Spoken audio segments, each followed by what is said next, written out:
Assalamualaikum warahmatullahi wabarakatuh. Pemirsa di mana saja Anda berada, selamat berjumpa kembali dengan channel YouTube Insan Dongeng.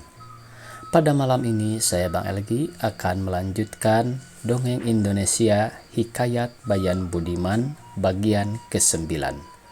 Terima kasih kepada semua subscriber yang setia menemani.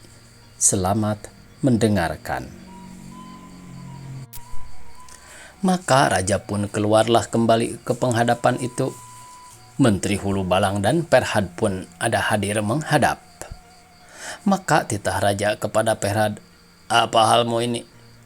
Maka kulihat amat masgul seperti orang laknatullah."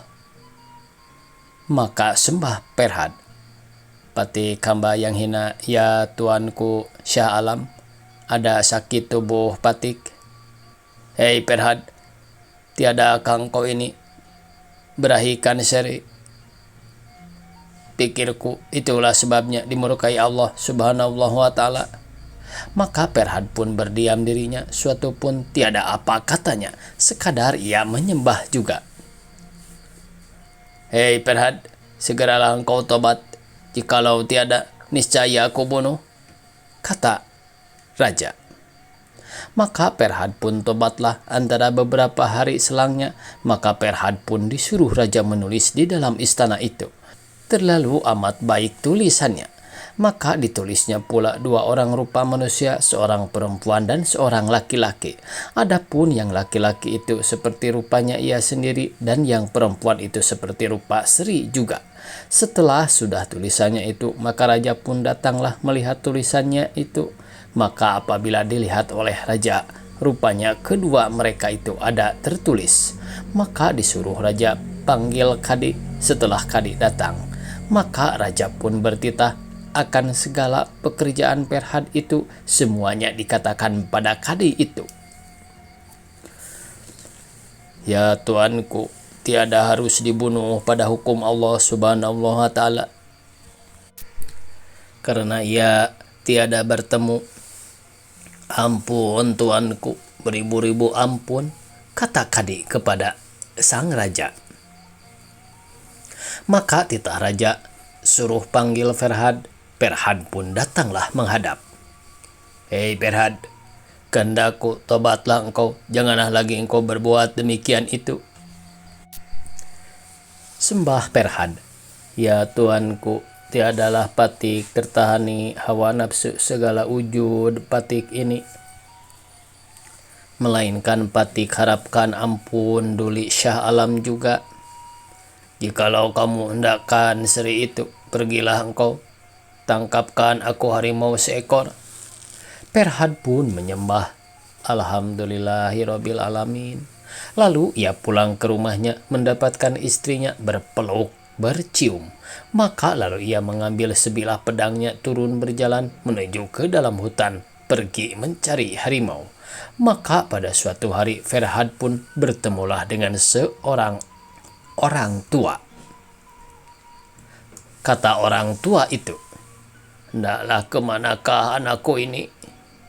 Hamba ini disuruh oleh raja mencari kepala harimau." Maka oleh orang tua diajarkannya Perhad itu isim Allah, maka disuruh membaca isim Al-Azam itu. Maka kata orang tua itu, "Hei anakku, daripada aku sayang akan mudamu itu, maka aku ajarkan isim Allah ini kepadamu. Bacalah olehmu, supaya dipeliharakan Allah Ta'ala, hei anakku, dan dilepaskan Allah daripada segala bala dan kejahatan. Maka kerja yang sukar menjadi mudah." Oleh Perhad itu dibacakannya lah isim itu, maka ia pun bermohonlah kepada orang tua itu, lalu berjalan mencari harimau itu. Maka kata orang tua itu, "Hei anakku, daripada aku sayang akan mudamu itu, maka aku ajarkan isim Allah ini kepadamu. Bacalah olehmu, supaya dipeliharakan Allah Ta'ala, hei anakku, dan dilepaskan Allah daripada segala bala dan kejahatan. Maka kerja yang sukar menjadi mudah." Oleh Perhad itu dibacakannya lah isim, Maka ia pun bermohonlah kepada orang tua itu, lalu berjalan mencari harimau. Maka dengan berkat isim azam, maka Perhad pun bertemulah dengan seekor harimau. Tatkala ia tengah minum air pada suatu sungai kecil, akan harimau itu tiada ia melihat Perhad. Maka Perhad pun segera menghunus pedangnya, maka diparangkannyalah leher harimau itu. Penggal lalu mati. Maka dikarat Perhad kepala harimau itu, lalu dibawanya kembali dan dipersembahkannya kepada raja. Setelah dilihat oleh raja Perhad itu membawa kepala harimau, maka raja pun terlalu heranlah. "Hei Perhad, jikalau sungguh engkau hendak beristri akan Sri, lawanlah olehmu Gajah Menta." "Baiklah tuanku, karena Patik ini seperti orang Majnun rupanya. Mana titah ke bawah duli Patik jungjunglah. Tiadalah Patik salahkan lagi. Insya Allah Ta'ala dengan berkat isim Allah, tiadalah Patik mati, serta dengan berkat daulat tuanku." Maka raja pun menyuruh memanggil penghulu gembala gajah itu. Maka titah raja, "Hei gembala gajah, adakah Gajah Menta yang makan orang?"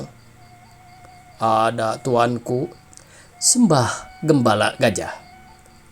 "Pergilah, ambil gajah itu, lawankan Perhad itu. Maka seorang, jika ia mati, engkau kujadikan Perdana Menteri." Maka sembah gembala gajah itu, "Jangankan Perhad seorang, jika 100 orang sekalipun sahaja akan mati dimakannya juga oleh gajah itu, ya tuanku." Maka gajah itu pun dilepaskan oleh gembalanya. Perhad pun berdirilah di medan. Setelah gajah itu melihat Perhad berdiri, maka ia pun marah serta mendirikan ekornya dan mengembangkan telinganya. Terlalu hebat rupanya. Gajah itu datang menerpa Perhad. Perhad pun tiada berhenti daripada membaca isim Allah itu. Setelah gajah hampir dekat, maka Perhad pun bertempik, terlalu hebat bunyinya. Dan sekalian orang pun seperti tiada dapat berjejak di bumi rasanya dengan berkat isim Allah itu. Setelah gajah mendengar Perhad bertempik itu, maka ia pun larilah membuangkan dirinya daripada orang banyak itu. Beberapa kali dipegang oleh gembala, tiada juga ia mau berpaling lagi, maka lalu ia lari ke dalam rimba belantara. Syahdan akan gembala itu jatuhlah ia ke tanah, dihela oleh gajah itu. Maka raja pun heranlah, seraya ia memanggil Perhad titahnya.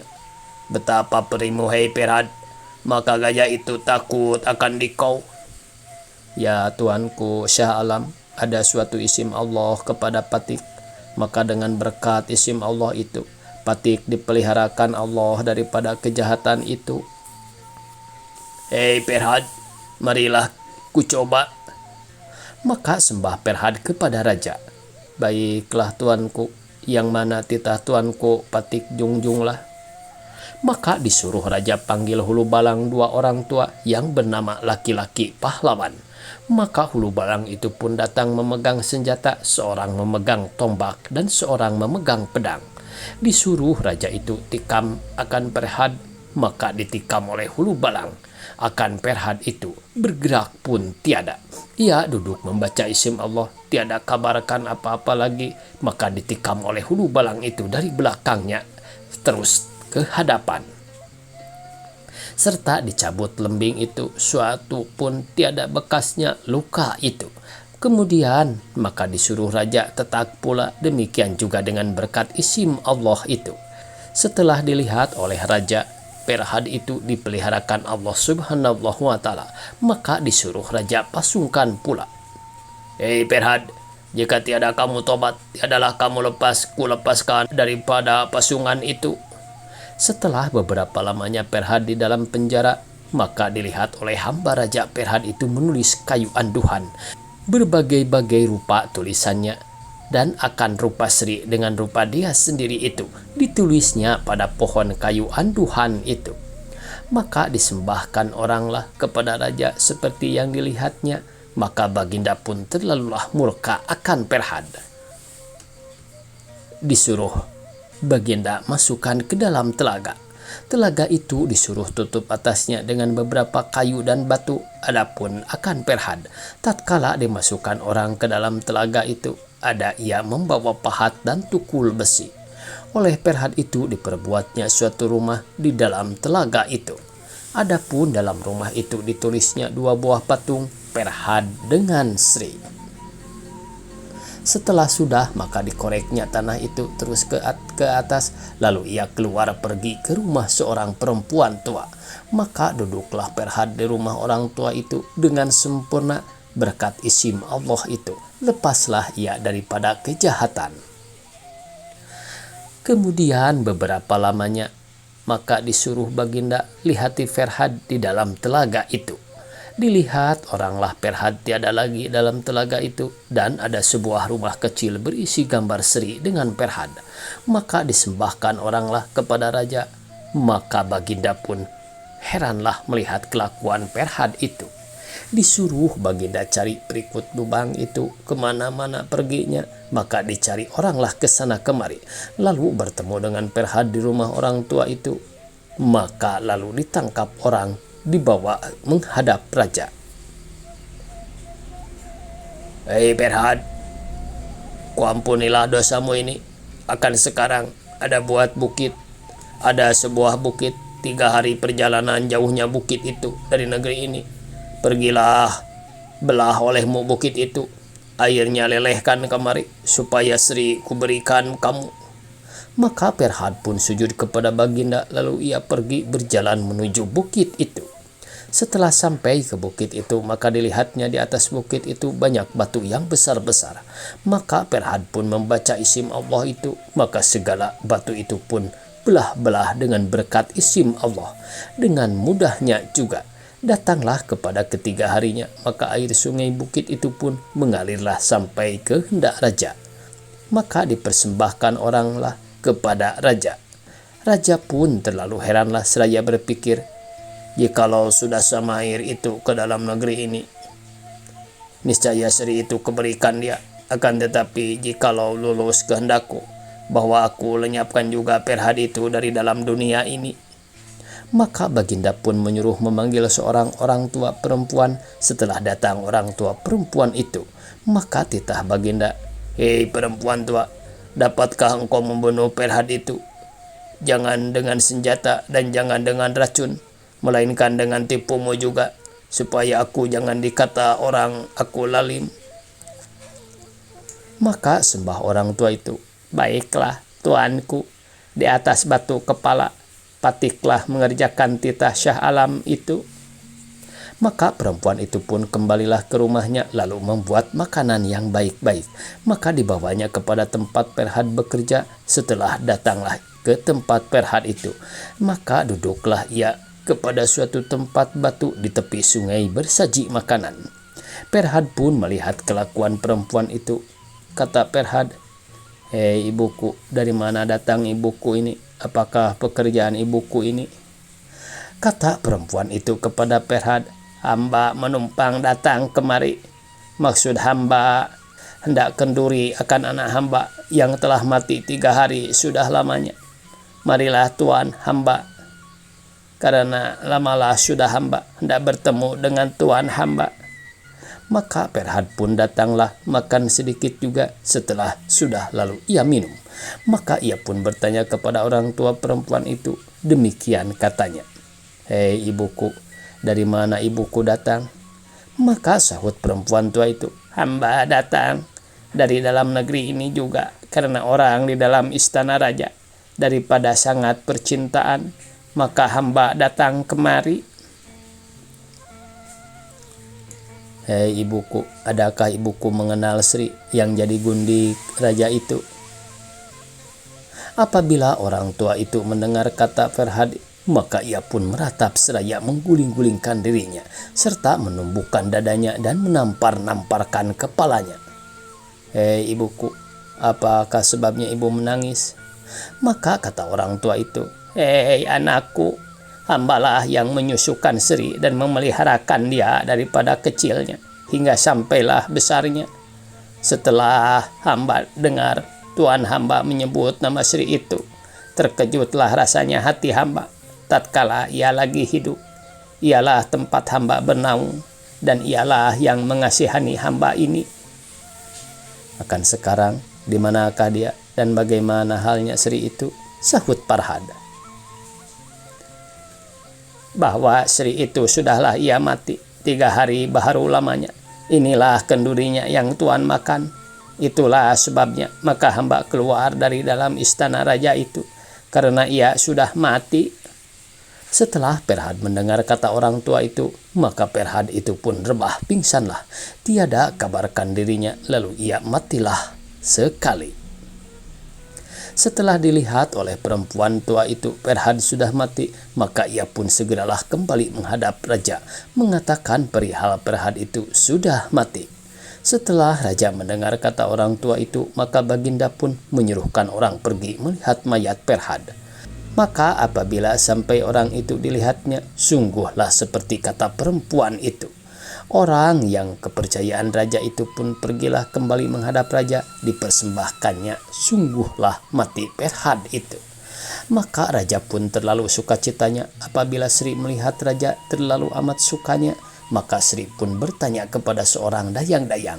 Demikian katanya, apakah sebabnya raja ini terlalu sukacita kulihat? Maka segera disahut raja, kata Sri itu,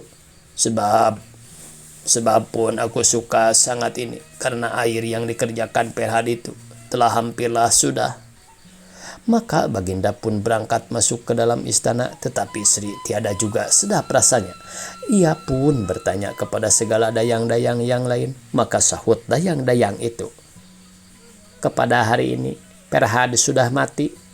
Setelah Sri mendengar kata dayang-dayang itu, maka Sri pun bangkit daripada menyuji itu. Pergilah ia mandi berlimau dan berlangira. Setelah sudah, lalu ia naik ke atas geta yang keemasan yang bertatakan ratna mutu manikan, tempat ia tidur itu. Lalu ia berbaring dengan bercucuran air matanya. Maka katanya, ya tuanku, jika tiada kita bertemu di dalam dunia ini, bertemu juga kita di dalam akhirat. Lalu diunjurkannya kakinya dan diangkatnya tangannya seperti orang takbir, lalu berselimutkan kain putih. Maka Sri pun merayulah, wahai nyawaku dan kekasih cahaya mataku dan buah hatiku, sudahlah mati Tuan. Maka lalu ia pun mengucap, Alhamdulillahirabbil alamin. Maka Sri pun dengan takdir Allah Ta'ala putuslah nyawanya lalu mati. Maka raja pun naik ke tempat Sri tidur itu. Dilihatnya Sri sudah mati. Raja pun menangis bergolek-golekan dirinya, lalu rebah pingsan. Tiada sadarkan dirinya. Selalu baginda teringat mengambil keris lalu menikam dirinya. Maka baginda pun matilah bersama-sama dengan Sri. Maka kata Bayan, demikianlah hikayat orang yang sangat berahi itu, amatlah muskilnya. Setelah sudah istri Khozah Maimun mendengar hikayat dari Bayan itu, maka ia pun hendak turun berjalan. Maka dilihatnya hari akan siang. Istri Khozah Maimun pun kembalilah ke rumahnya, duduk dengan rindunya dari karena sebal hatinya oleh belum bertemu dengan anak raja itu. Telah hari malam, pada ketika sunyi orang, maka istri Khozah Maimun memakai pakaian yang mulia-mulia dan bau-bauan yang harum baunya. Setelah sudah, maka ia pun pergi mendapatkan Bayan. Maka kata istri Khozah Maimun, hei Bayan, akan sekarang ini aku hendak pergi kepada kekasihku. Betapa bicaramu aku berlindungkan diriku. Pada siapakah aku akan membawa diriku? Mengadukan kisah berahi itu pun pada siapa lagi aku nyatakan? Maka kata Bayan, baiklah Tuan hamba pergi, tetapi ingat-ingat Tuan, jangan Tuan tidur di sana, karena kata Arab, an-naumu akhiyul mayat, yakni yang tidur itu saudara mati. Kalau tidur Tuan, niscaya kesiangan.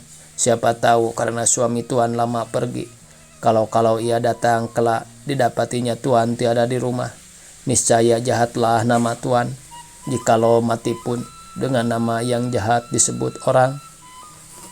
Jikalau Tuan pergi, janganlah tidur. Kalau seperti hikayat seorang putri kurang esa 40 suaminya yang sudah dibunuhnya karena tidur itu, hingga datanglah kepada anak raja terkesan, baru ia berkasih-kasihan kekal bersuami dan tahu akan artinya suami.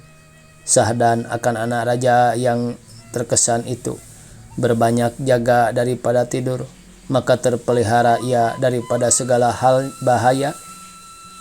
Maka kata Bibi Zainab atau istri Khazan Maimun, betapa hikayatnya raja terkesan itu. Hikayatkan dahulu supaya ku dengar dan tahulah aku akan faedahnya jaga daripada tidur itu. Sudah engkau berhikayat, maka aku pergi. Waktunya habis pemirsa, dicukupkan sekian. Semoga esok kita bisa berjumpa kembali. Billahi taufiq wal hidayah. Wassalamualaikum warahmatullahi wabarakatuh.